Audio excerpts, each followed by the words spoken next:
양로원과 요양원은 노년의 안식처가 아니다. 김교환. 도움요양병원 입원실. 침대마다 개별 TV와 냉장고, 고급 수납장이 마련돼 있다. 당신들에게 나는 초점 없는 눈을 가진 투정이나 부리는 늙은 노인으로 보이겠지? 음식을 질질 흘리고 대답도 빨리 못하고 내 뜻과 무관하게 목욕을 시킬 때도 설거지통 그릇만도 못한 내 모습에 눈물도 쏟아냈지만 목욕물에 감추어져 당신들에겐 보이지 않았겠지.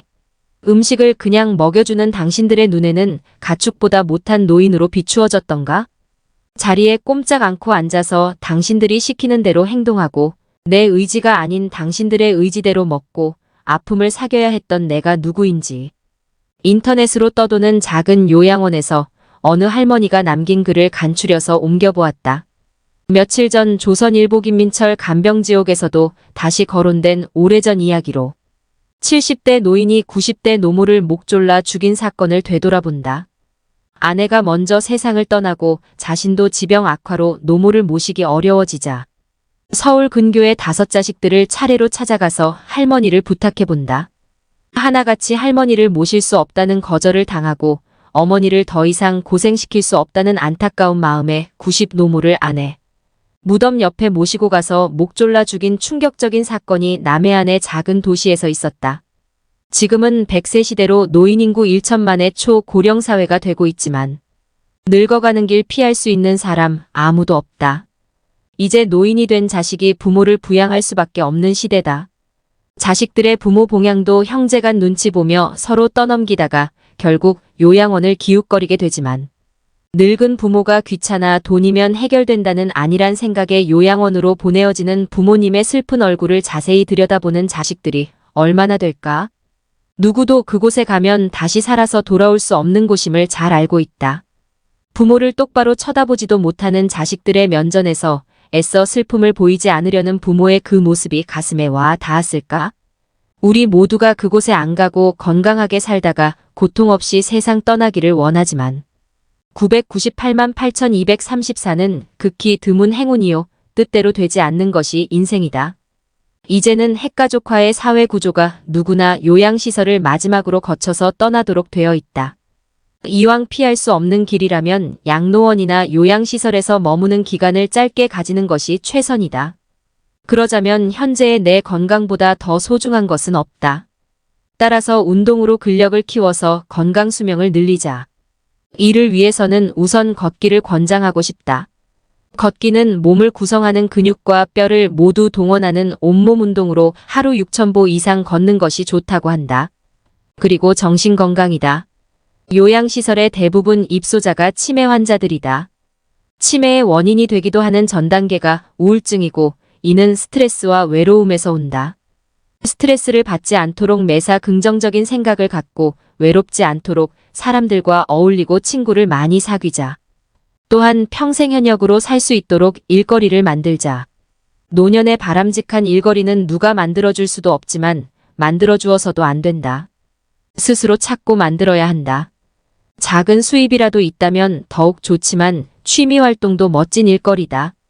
끝으로 무엇보다 중요한 것은 의존 정신을 버리고 자립 능력을 키워야 한다. 작은 것에 만족하며 생활비도 수입에 따라 조절해서 수입과 지출을 균형 있게 하자. 그래서 노후 생활의 모든 면에서 자급자족이 가능하도록 최선을 다하자. 노인 아닌 신감각 고령자로 살자. 김교환. 안동시지회 소속 음물결 동아리의 댄스. 나이를 잊고 댄스 동아리에서 활동하는 시니어들. 몇 살부터 노인인가? 법적으로는 65세가 기준이 된다. 그래서 65세는 노인이고 64세는 안 노인이다. 그런데 조선시대 일반 서민의 평균 수명이 35세, 21세기에 들어선 현재 우리의 평균 수명이 80세를 넘겼고 2030년이면 90세를 바라보게 된다. 그렇다면 조선시대의 노인은 몇 살쯤으로 보았을까 의문이다. 이제는 5060대도 청춘이다. 왜냐하면 수명이 짧았던 조선시대를 생각해 볼 때 엄청나게 긴 세월인 앞으로 3040년을 더 살아야 하기 때문이다. 0.8 곱하기 인생이란 말도 있다. 장수시대의 나이 계산법으로 현재의 나이에 0.8을 곱하여서 80세인 사람은 과거의 64세인 사람과 같다는 계산이다. 같은 맥락에서 미국의 저명한 심리학 교수인 뉴가트는 80세까지는 노인이 아니라고 했다. 신중년 액티브 시니어이라고 하여 신감각 고령자 또는 남의 돌봄이 필요 없는 건강한 연장자이다. 우리는 노인이면서도 다른 사람에게 노인 소리 듣는 것에 거부감을 느끼지만 나이가 노인의 기준이 될 수는 없다. 이제 나이는 숫자에 불과하다는 말을 일상생활에서 실감하고 있다. 나이만큼 늙는 게 아니라 생각만큼 늙는다. 늙는다는 것은 생각 즉 느낌이나 감정을 전제로 하기 때문에 마음가짐에 따라 얼마든지 조절이 가능하다. 우리가 흔히 경험하는 나이가 많아서 자주 일어나는 현상이 노화에 의한 자연스러운 현상이라고 생각하지만 노인이라는 고정관념에 의한 무의식적 착각일 수도 있다.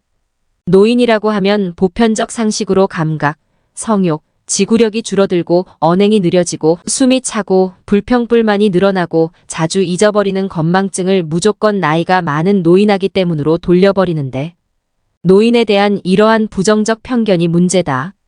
노인의 정신적, 신체적 능력의 한계에 대한 과장된 견해를 무의식적으로 받아들이고 있는 건 아닐까? 실제 육체적, 정신적인 쇠락을 나이 때문에 일어나는 현상이라고만 생각하는 것은 잘못된 편견이다. 같은 노인이라도 연령과 관계없이 서로 다른 신체적, 정신적, 사회적 특성을 갖고 있는데 노인이면 뭉뚱그려 환자 취급의 부양 대상자로 인정해버리고 더 큰 문제는 본인 스스로 이 사실을 믿기 시작한다는 것이다. 만약 자기가 태어난 출생 연도를 모르고 살아간다고 가정을 해보자. 각 방면에서 생활 태도가 얼마든지 달라질 것이다. 이는 나이를 너무 의식하지 말자는 이야기다. 그런데 법적인 노인의 나이 65세가 되면 스스로 자신을 노인이라는 그물 속에 가두고 과거의 나이차에 의한 서열이 절대적이던 자신이 살아온 경험으로 젊은이들을 훈계하려고 든다. 엄청난 사회의 변화를 망각하고 있기 때문이다. 물질 문화의 풍요 속에서 살고 있는 요즘. 젊은이들에게 옛날의 가치관만 들이대지 말고 자신의 삶을 시대의 흐름에 맞춰 바꿔나가야 한다. 자신을 나이라는 틀에 가두지 말자. 자기를 어떻게 가꾸느냐에 따라 얼마든지 젊게 살 수 있다. 나이가 들어서도 청어청년처럼 사는 어르신로 건강한 삶을 유지하며 사회를 위해 뭔가 보탬이 된다는 마음가짐으로 활기차게 활동한다면 그 자체가 젊은이들에겐 희망의 메시지가 아니겠는가? 인터넷에서는 나이와 무관하게 누구나 친구가 될 수 있다. 그리고 일에 대한 자신감은 오직 의지의 문제이지 몸의 문제가 아니다. 늙어서 아무것도 할 수 없다는 잘못된 생각을 버리고 늙어도 할 수 있다는 새로운 마음을 갖자. 나이만큼 늙는 게 아니라 생각만큼 늙는다.